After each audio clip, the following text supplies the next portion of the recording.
today, I thought it might be interesting if we looked at 10 things that I really wanted to love when I went to America, but I was just disappointed. How rude! As you guys know, I love America, but I think it's always good to have a bit of witty repartee from you to me to you, and say some of the things that I did not love so much. It's not fun, it's serious. Today's video is brought to you kindly by one of my faves, Surfshark. Surfshark is an app and browser extension that lets you place your laptop or phone anywhere in the world and lets you access the internet as if you were in that country. This lets you access and unblock websites and content that you may not usually be able to see. A lot of you guys have already signed up for it and you're enjoying. It also adds an extra layer of security when you're online to keep all of your passwords, photos, videos, etc. safe. In 2021, it's not just your wallet. You have to keep an eye on anything that you store on your computer is something that is vulnerable. Things like your bank logins, your personal photos, know what I mean? I don't even know what I mean. Surfshark gives me access to over 15 different Netflix libraries around the world. So for example, if something comes out first in Canada,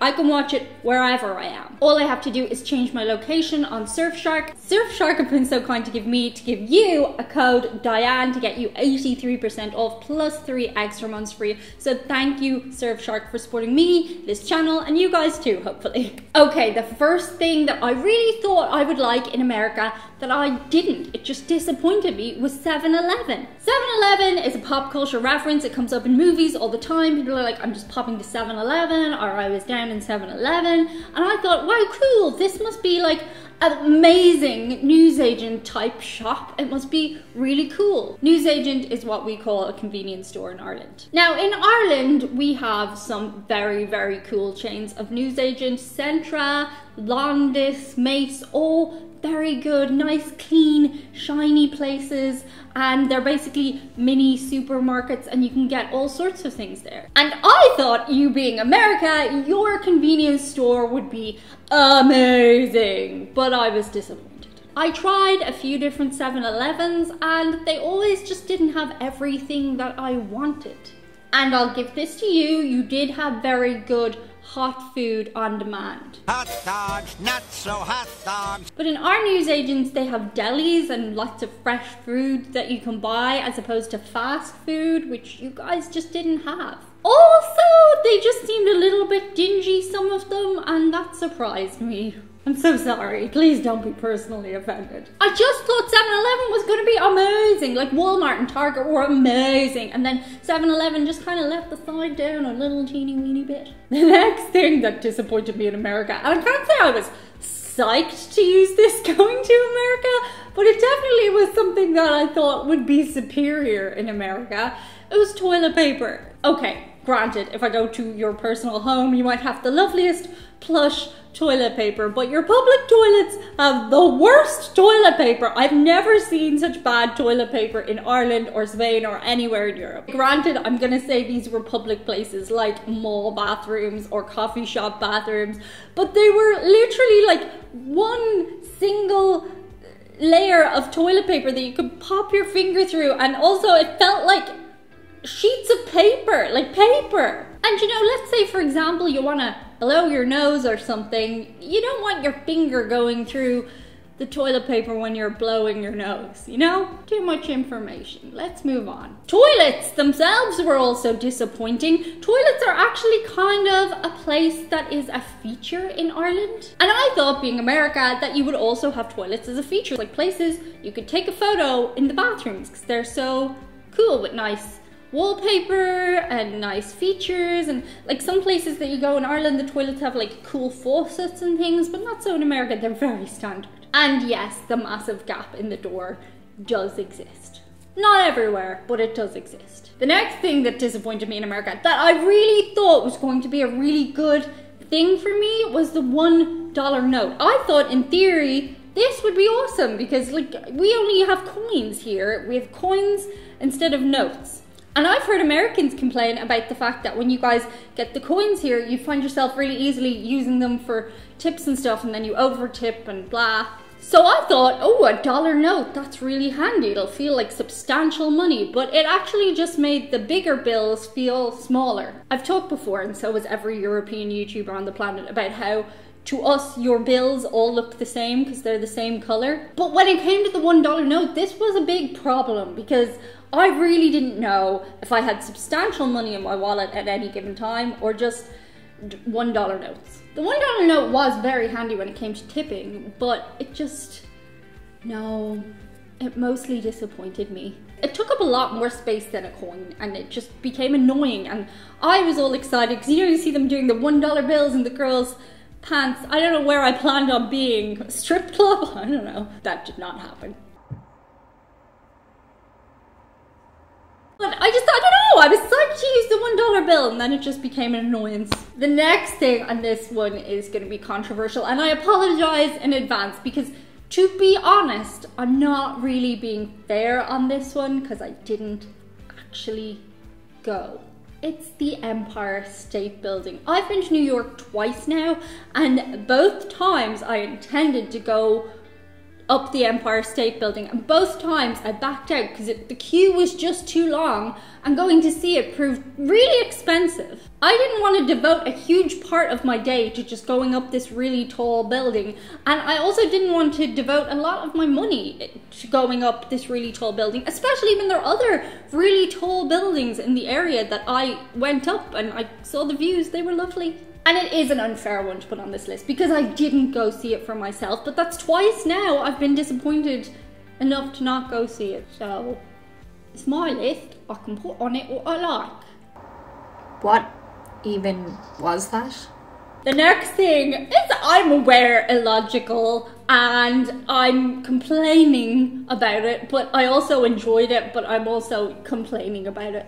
Wine. It's having so much choice. Okay, having a lot of choice is definitely a good thing in some circumstances, but also having so much choice when you don't know the basic things like products when you're somewhere, it's really tough. So let's say, for example, I was in Walmart, which became overwhelming but was also fun.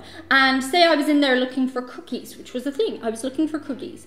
And I couldn't identify pretty much any of the brands on the shelves at all, but there were dozens and dozens and dozens of choices, and I didn't know where to start. Now, I can imagine it were I a Native American person, not a Native American person, or also a Native American person, but a person who is living in America on the regular, that I would know the products and I would know what I want to pick. But when you have absolutely no idea what to pick, the choice is kind of overwhelming. And the same is true of like restaurants and stuff. You're just like, will I go to this Italian restaurant, or the one next to it, or the one next to it, or the one next to it? Or will I go for Chinese, because that's also here. There's 5 of those.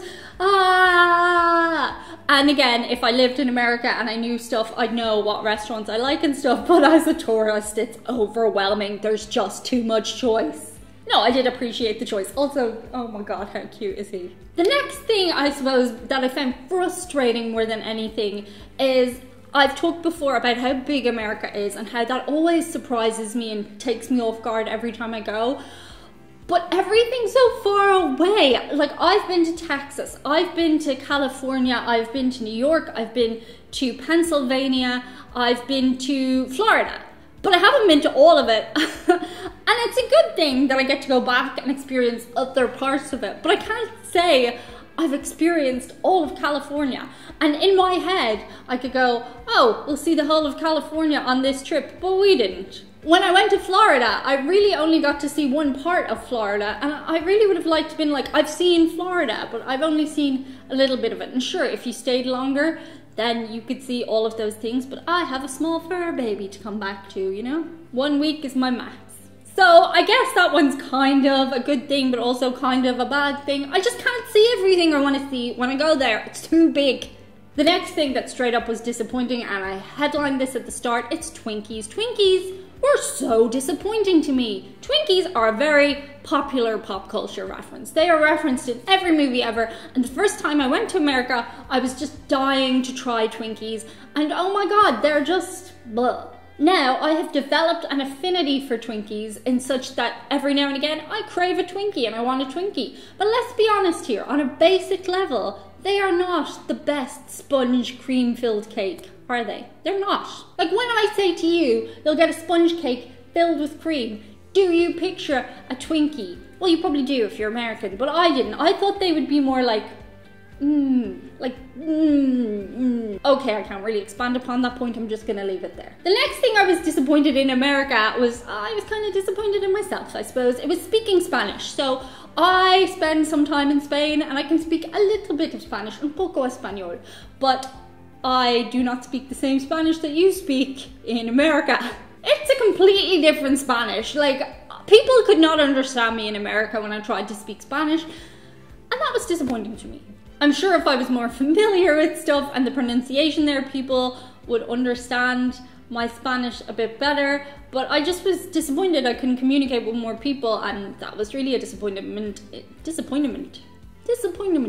It was really a disappointment, I suppose, in myself, that I assumed that the Spanish was the same, and it's just not, so yeah. And the number one thing that I was disappointed about in America, and okay, mock me as you will, because yes, I am a basic biatch. I love McDonald's. McDonald's was born in America. I would think that McDonald's would be the most delicious in its homeland of America, but no, McDonald's is freaking gross in America. The chips do not taste potato-y at all. Everything tastes completely artificial. I thought the burgers would be really good beef burgers, burgery burgers, but they just taste like paper in America. Also, comparatively, our McDonald's restaurants are kind of not, I wouldn't say high class, but they're like quite shiny, updated things compared to American McDonald's, and this was extremely disappointing to me because I was excited to see McDonald's in America, and it was disappointing. And I am aware McDonald's is not the biggest culturally relevant thing in America, but I just was excited to see it and then disappointed. And that is the name of this list, so I find it fitting that it goes here. And that's it for today's video. I hope you enjoyed some of it. Don't take it too seriously or take life too seriously, because if you do, life may also disappoint you. That's it for today, bye. Sorry, baby. Chewy's found himself a new spot. Do you like it? Like, I didn't put him there. He actually sat there. Like, he knows where the camera is. Is that crazy? Boop, hello, no. That's not, this isn't Patreon.